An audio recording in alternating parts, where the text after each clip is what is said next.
life and legacy of Dr. King, we've got a special halftime performance. Joining us to perform spoken word is a poet, MC, cultural strategist, and the founder executive director of True Art Speaks. Her passion for the arts has made her a vital piece of our Twin Cities creative community. Target Center, please welcome Tish Jones.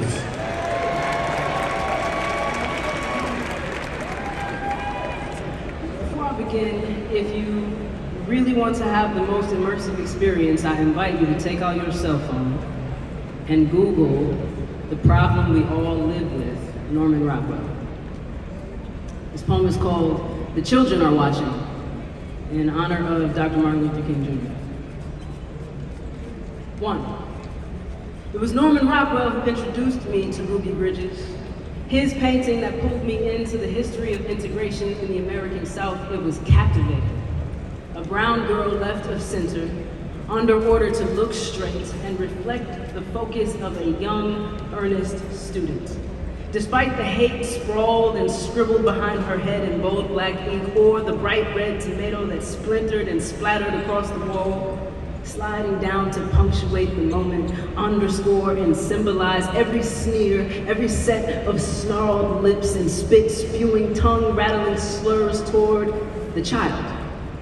The child, unaware of the moment, probably pretending to be one of the soldiers surrounding her, studying their feet, shuffling until her steps were in sync with theirs, as children sometimes do, was still just a child.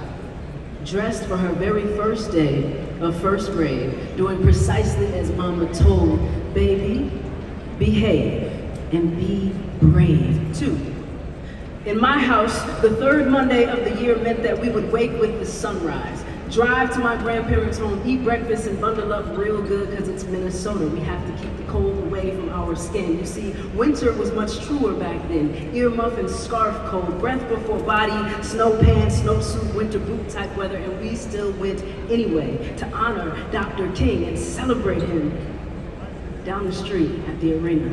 My grandfather, my sister, and I, we would join the pool of people huddling at the base of Central High School's front stairs, waiting for the call to march exactly 1/2 mile from there to Concordia College. Hundreds of people moving towards King's dreams decades after his assassination in shared step. You see, I didn't understand then. I was 9.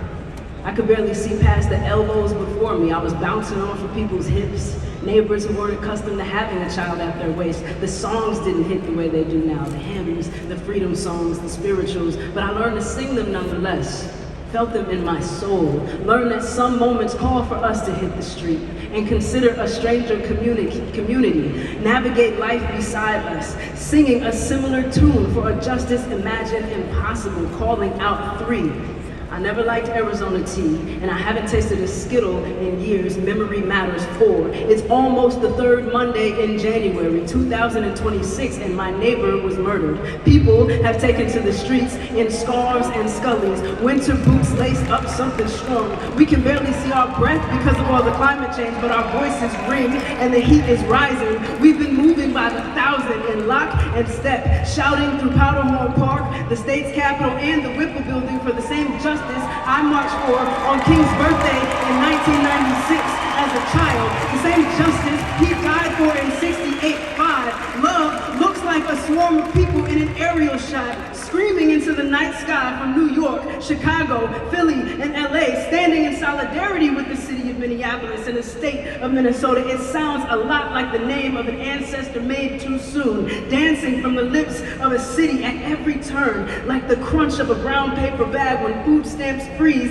and hunger persists. It feels like an unfamiliar hand handing off resources or softly placing their palm on your back as you weep in the center of the street. It tastes like tears and labored breath, pimentos food, and sambusas from the Somali auntie 6. The children are watching, living through this moment, like Ruby, carrying rulers and textbooks into schools with extra security stationed at every entrance.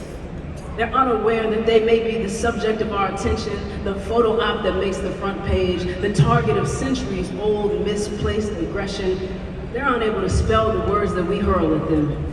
The children are watching, As other children are being left without parents, they're outside, bundled up, making signs with upside down bright letters and colors. Only this time, we're outside and it's not symbolic. We're here to uphold Dr. King's legacy, to live it, to embody it, to carry it and live out his words, to refuse to believe that the bank of justice is bankrupt, to refrain still from drinking from the cup of bitterness and hatred, to dream through these nightmarish times that we will all be judged solely by the content of our character and not the color of our skin. The children are watching, trying to decipher the meaning behind our movements. The children are watching, trying to decipher and decode our actions, learning how to be. The children are watching, so let's show them the dream in action and make the rough places plain, the mountains low and the crooked places straight. 7, please. Thank you. Target center, give it up for St. Paul's own Tish Jones. You will not be able to stay home, brother. You will not be able to plug in, turn on, and pop out. You will not be able to lose yourself on stand and skip out the beer during commercials because the revolution will not be televised.